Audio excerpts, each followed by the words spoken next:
राधे राधे, जय श्री कृष्णा। दोस्तों, एक गांव में एक व्यक्ति की मृत्यु हो जाती है। उसको मरने के बाद जब लोग उसके अंतिम संस्कार के लिए अर्थी सजाते हैं और उसको कंधा देकर गंगा किनारे ले जा रहे होते हैं, तभी अचानक वो अर्थी हिलने लगती है। वो अर्थी इतनी जोर से हिली, उसको ले जा रहे कंधे पर जो भी व्यक्ति थे वो डर गए। उन्होंने चलते हुए बोला, अरे भाई कौन हो? तभी उस अर्थी में से एक ऐसी आवाज आई जिसे सुनते ही वो सारे लोग रुक गए और उन्होंने बड़े झटके से उस अर्थी को नीचे जमीन पर रखा और उसको छोड़कर भाग खड़े हुए। वो इतनी बुरी तरह से डर गए, उन्होंने अपनी आप को बचाने की कोशिश ऐसे कर डाली जैसे कोई वहां पर बम फटने वाला है। करीब 3 घंटे तक वो अर्थी में बंधा हुआ व्यक्ति इसी तरह से हिलता रहा, शोर मचाता रहा, बोलता रहा, लेकिन किसी की भी हिम्मत नहीं पड़ी कि कोई जाए उस अर्थी को खोलकर देखे कि इसके अंदर बोल रहा व्यक्ति कौन है। क्योंकि सबको तो पता था कि उस अर्थी के अंदर जिस व्यक्ति को वो घर से बांध कर लाए हैं वो तो राय सिंह है, लेकिन ये जो आवाज दे रहा है, क्या ये राय सिंह है या फिर कोई भूत प्रेत या फिर कोई आत्मा जो कि इस समय इस शरीर पर कब्जा किए हुए है? कहीं ऐसा तो नहीं हम किसी प्रेत आत्मा को अपने कंधे पर उठा लाए? इसी डर से 3 घंटे तक कोई भी व्यक्ति उस अर्थी के नजदीक नहीं गया। उसके बाद कुछ लोग आते तो हैं, लेकिन अपने हाथों में लाठियां डंडे लेकर, और फिर उन्होंने उस अर्थी को जोर जोर से बजाना शुरू कर दिया। लेकिन तभी उस अर्थी में से बंधा हुआ व्यक्ति राय सिंह कहता है कि यार मैं कोई और नहीं, कोई भूत नहीं, कोई प्रेत नहीं, मैं वही राय सिंह हूं। तब जाकर उन लोगों की हिम्मत पड़ी उस अर्थी को खोलने की। अर्थी को खोला तो उसके अंदर से वही राय सिंह, जिसको अंतिम संस्कार के लिए लेकर जा रहे थे, वो उन लोगों पर ही उल्टा हंसते हुए कहता है, अरे तुम लोग मुझे मरा हुआ समझ रहे हो? मैं मरा नहीं हूं, मैं तो जिंदा हूं। दोस्तों, राय सिंह ने अब उन लोगों के सामने एक ऐसी कहानी रखी, एक ऐसी सच्ची बात रखी, जिसको सुनने के बाद ना केवल वो लोग चौंके, बल्कि वो सोचने के लिए मजबूर हो गए कि हमने आज तक जो बातें सुनी हैं, जगह जगह पर सुनी है, वो सब कुछ सच है, बिल्कुल भी मिथ्या नहीं है। दोस्तों, क्या थी पूरी कहानी, एक एक बात मैं आपको बताऊंगा, लेकिन उससे पहले मेरा आपसे एक प्रश्न है। क्या आप आत्मा के सफर को जानते हैं? क्या आप पुनर्जन्म पर यकीन करते हैं? क्या आप लोग भी मानते हैं कि किसी व्यक्ति की अगर मृत्यु हो जाए तो वो दोबारा जिंदा भी हो सकता है? मैं आज जिस कहानी को आप लोगों के सामने पेश करने जा रहा हूँ वो कहानी बहुत ही गजब की है, सच्ची कहानी है। और स्क्रीन पर दिख रहे ये जो व्यक्ति इस समय आपके सामने मौजूद हैं, ये इस समय भी जिंदा है और अब उनकी जिंदगी के 11 साल बाकी बचे हैं। 11 साल के बाद इनकी मृत्यु हो जानी है। अपनी आने वाली मृत्यु का सही समय बताने वाले ये व्यक्ति, इनके ऊपर क्या घटना घटे तो ये सब कुछ बताऊंगा। दोस्तों, आज मैं आपको लेकर चलता हूँ उत्तर प्रदेश की बरौला डिस्ट्रिक्ट में। यहाँ के अंतर्गत आने वाला एक गांव, जहाँ का रहने वाला वो व्यक्ति नाम है राय सिंह। उम्र है करीब 56 साल। दोस्तों, ये राय सिंह, इनको किडनी में और फेफड़ों में कुछ ऐसी बीमारी हुई। उस बीमारी को ठीक कराने के लिए इन्होंने जगह जगह इलाज लिए, लेकिन हर जगह इनको मायूसी ही हाथ लगी, क्योंकि इनका प्रॉपरली कोई इलाज संभव नहीं हुआ। इन्होंने हर तरह के नीम हकीम, हॉस्पिटल, एलोपैथिक, होम्योपैथी, हर तरह का इलाज लिया, लेकिन कोई फायदा नहीं। लास्ट में इनको वही लाइफ सेविंग वाला जो प्रक्रिया है उस पर आना पड़ता। डायलिसिस भी होती, फेफड़े वगैरह ये भी, यानी कि वेंटिलेटर पे उनको लिटा दिया जाता, गर्म भाप वगैरह दी जाती, ऑक्सीजन लगाई जाती, तब जाकर इनकी जान बचती थी। गरीब परिवार का व्यक्ति राय सिंह, ज़्यादा पैसा तो नहीं है, लेकिन जब ऐसी स्थिति बने, बच्चे छोटे हों, तो पैसे का इंतजाम करना पड़ता है। राय सिंह के परिवार ने जैसे तैसे पैसों का इंतजाम तो किया, लेकिन डॉक्टरों ने अब राय सिंह के बारे में जवाब देना शुरू कर दिया कि हम लोग राय सिंह को नहीं बचा पाएंगे। और लास्ट में ये अलीगढ़ के राठी हॉस्पिटल में भर्ती थे। एक दिन डॉक्टरों ने बिल्कुल सीधे हाथ खड़े कर दिए कि अब राय सिंह में कुछ नहीं रहा है, इनकी मृत्यु हो गई है। और ये करीब सन 2009 की बात है। जैसे ये पूरी खबर उस परिवार के सामने पहुंची, पूरा परिवार डर के मारे कांप गया। अरे, जब उस घर का मुखिया ही नहीं रहेगा तो वो लोग कैसे जिंदगी जिएंगे। अब ये बातें ऐसी हैं जिन पर कोई यकीन करे या ना करे, मृत्यु पर तो हर किसी को यकीन आएगा। सबको पता है भाई, जिसकी मृत्यु हो गई वो हमारे बीच से चला गया, चाहे वो छोटा बच्चा हो, चाहे वो वयस्क हो, युवा हो, अधेड़ हो, बूढ़ा बड़ा हो, कोई भी हो, मृत्यु तो आनी है। और ये इस संसार का सत्य बात है, भाई मर जाना है। दोस्तों, डॉक्टरों ने राय सिंह को मृत घोषित कर दिया। राय सिंह मर गया। अब राय सिंह के शरीर को लेकर आए उसके परिजन, घर में आकर लेटाया जमीन पर। फिर तो भैया वही कलेश, रोना धोना, बहुत बड़ी समस्या बनी। शाम के समय गांव के सभी लोग इकट्ठे हुए। उन्होंने कहा, भैया कोई आना बाकी रह गया हो तो आ जाओ, अब ये जो राय सिंह है इसको लेकर चलते हैं भाई, इसका अंतिम संस्कार करेंगे। सभी लोग राय इकट्ठी हुई और बस राय सिंह को लेकर चल दिए। काटी पर से आकर लेकर गए। अभी वो रास्ते में ही पहुंचे थे, अचानक से वो अर्थी हिलना शुरू कर देती है। अब जिन लोगों ने उस अर्थी को कंधे पर उठा हुआ था वो बड़ी हैरानी से देखते हैं कि यार इसको हिला कौन रहा है। एक दूसरे के मुंह की तरफ देखा तो सबने कहा कि ऐसा कुछ नहीं है, लेकिन ये हिल रही है। अब हिल क्यों रही है, ये बड़ा मैटर था।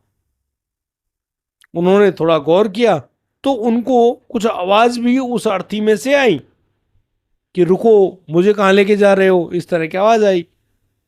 अब इतनी बात सुनते ही भाई किसी की भी सिट्टी पिट्टी गुम हो जाए, क्योंकि ये बात है थी ऐसी। अच्छा, वो लेकर कहाँ जा रहे थे? शमशान घाट। गंगा किनारे जो शमशान घाट था वहां अंतिम संस्कार करते। बस अब वो डर गए, डर के मारे उन्होंने तुरंत अर्थी को नीचे पटक दिया और छोड़ छोड़कर सब भाग गए।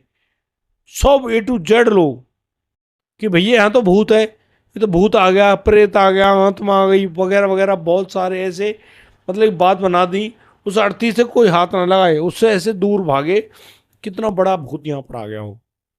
अब ये सब तो हुआ और इस पूरी प्रक्रिया को वो बंधा हुआ हो राय सिंह देख रहा है, डर के मारे चौंक रहा है और वो चिल्ला रहा है कि अरे उसकी बात तो सुनो। लेकिन लोग क्या सोच रहे थे कि इसके अंदर भूत है, प्रेत है, आत्मा है। 3 घंटे तक वो राय सिंह उस अर्थी पर जो कि त्यों पड़ा रहा, बंधा हुआ, किसी ने नहीं खोला। 3 घंटे तक वो चिल्लाता रहा, भैया मैं राय सिंह हूँ, मेरे बेटे का नाम ये है, मेरी पत्नी का नाम ये है, मैं फलाने गांव का हूँ, मेरा बाप ही है, मेरी माँ। यानी कि सभी लोगों को ये संतुष्टि दिला रहा था कि मैं वही राय सिंह हूँ, मैं मरा नहीं हूँ, मैं जिंदा हो गया, ये हो गया, वो बहुत सारी बातें। लेकिन अब उस पर यकीन करे तो कौन करे। अब यकीन करना बहुत मुश्किल बात हो गई। कोई बात नहीं, 3 घंटे तक सभी लोग अपने अपने घरों से लाठी डंडे वगैरह सब निकाल लाए कि आज इस भूत को हमने बांध तो रखा है, आज इसकी पीट पीट कर पूरी खबर ले लेंगे कौन सा तो भूत है, कहां से आया, कैसे आया। सभी गांव वाले सीधे चल कर आए। शाम का समय, अंधेरा सा होने वाला था। उन्होंने लाठियों से उस अर्थी को बजाया, खट खट खट खट आवाज करी। राय सिंह चिल्ला पड़ा, अरे यार मुझे मारोगे लाठी डंडों से, मैं तो जिंदा यहाँ बंधा पड़ा हूँ, तुम लोगों ने क्या कैसे।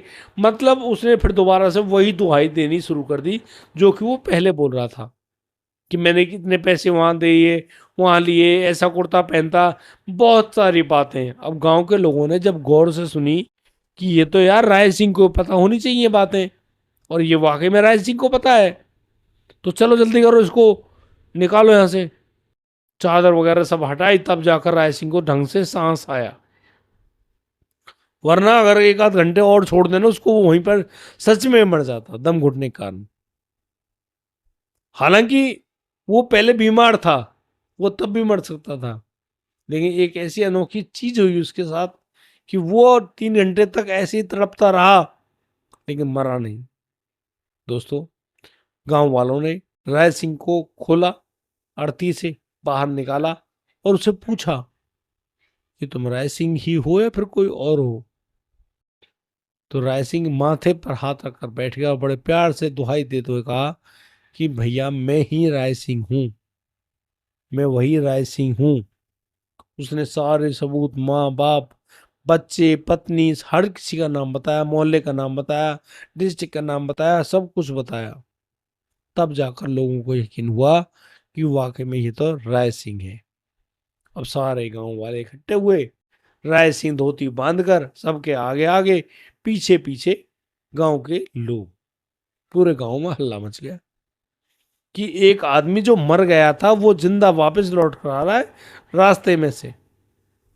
अब इस बात पर शुरुआत में तो कोई भी यकीन ना करे, लेकिन जिस आदमी को अर्थी पर बांध कर ले जा रहे थे लोग, वही आदमी अब पैदल पैदल वापस घर की तरफ लौट रहा है।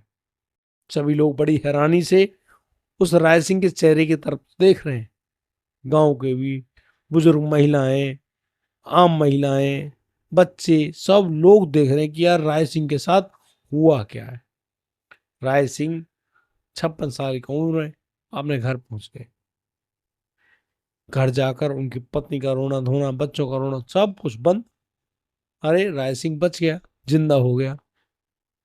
पत्नी ने उसको पकड़ पकड़ कर देखा, क्या ये वही राय सिंह है? बच्चों ने आकर देखा, बाबा तुम वही हो। राय सिंह ने सबके दिल को थामा, सबसे कहा वही वही राय सिंह है, वो मरा नहीं है, वो जिंदा है, तुम लोग परेशान मत होइए। यहाँ पर उनकी पत्नी उससे पूछती है कि यदि राय सिंह तुम ही हो तो हमको एक बात बताओ, तुम गए कहाँ थे और आए कहाँ से हो? और इस बात का जवाब का गांव के सारे लोग इंतजार कर रहे थे। और राय सिंह कहने लगे, तुम वाकई में जानना चाहते हो कि मैं कहाँ से आया हूं, मैंने क्या देखा है, क्या मैं मरा था या नहीं मरा था? हर बात का जवाब मेरे पास मौजूद है। राय सिंह पालती मारकर बिस्तर पर बैठ गया। सभी लोग उसके चेहरे की तरफ देख रहे हैं, घर में ऐसे बैठे जैसे कोई फिल्म चल रही हो। राय सिंह ने बोलना शुरू किया कि मैं वाकई में मर गया था। वो लोग आए, उन्होंने इस शरीर को बहुत तड़पाया, इसको पीटा और इसके अंदर से उस आत्मा को निकाल कर लेकर गए। पैदल पैदल बहुत दूर चले, फिर एक ऐसी जगह पर पहुंच गए जहां बड़ी बड़ी सीढ़ियां थी, बड़े बड़े खम्भे थे। चार चार खम्भों का एक छोटा छोटा सा झोंपड़ी नुमा बना हुआ था। और उन्हीं सीढ़ियों के पास एक ऊंचे सिंहासन पर एक बालों वाला व्यक्ति बैठा हुआ था। उसने एक बहुत बड़ी पुस्तक खोल रखी थी। और करीब 1 घंटे बाद जब मेरा उस पंक्ति में से, उस लाइन में से नंबर आया, तो उससे पूछा क्या रे, तुम किसको उठा लाए हो? तो वो जो लोग थे उन्होंने उनको बोला कि राय सिंह को। तो यहाँ जो बाबा थे पुस्तक वाले, उन्होंने समझ कहा भाई इसका टाइम अभी नहीं आया है, अभी तो इसके 26 साल बाकी हैं।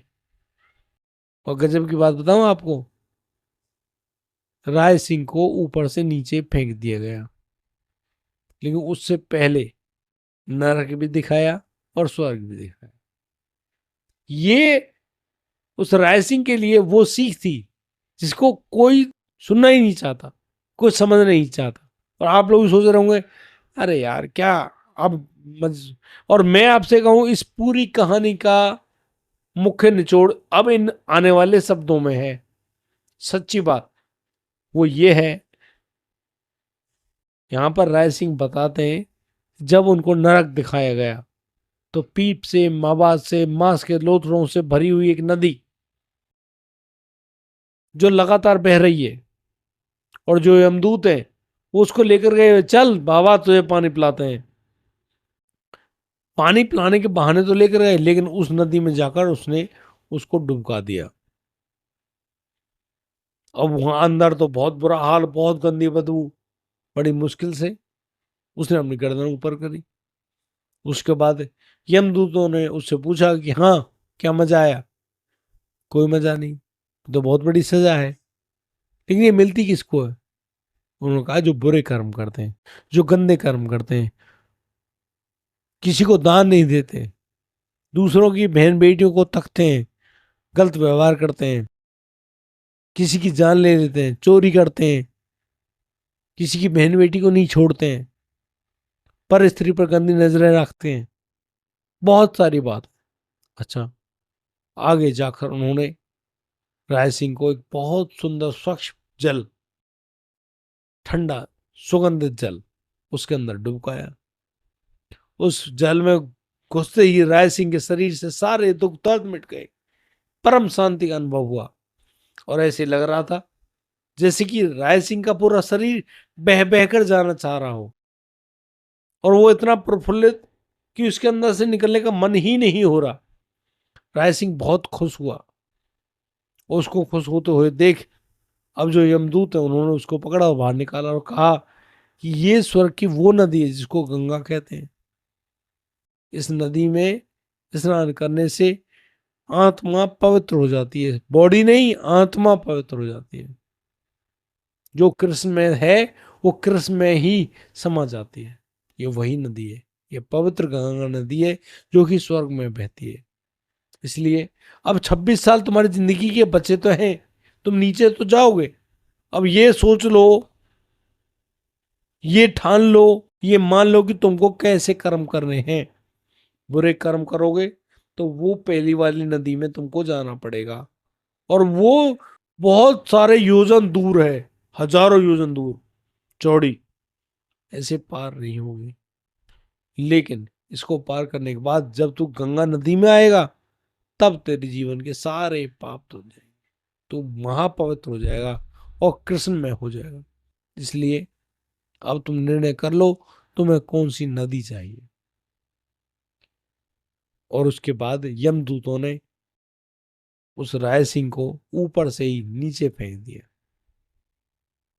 और जैसे राय सिंह की आंख खुली, राय सिंह कंधों पर विराजमान उस आरती में बंधे हुए थे। हिले बोले तो उसको भूत जानकर छोड़कर लोग भाग गए।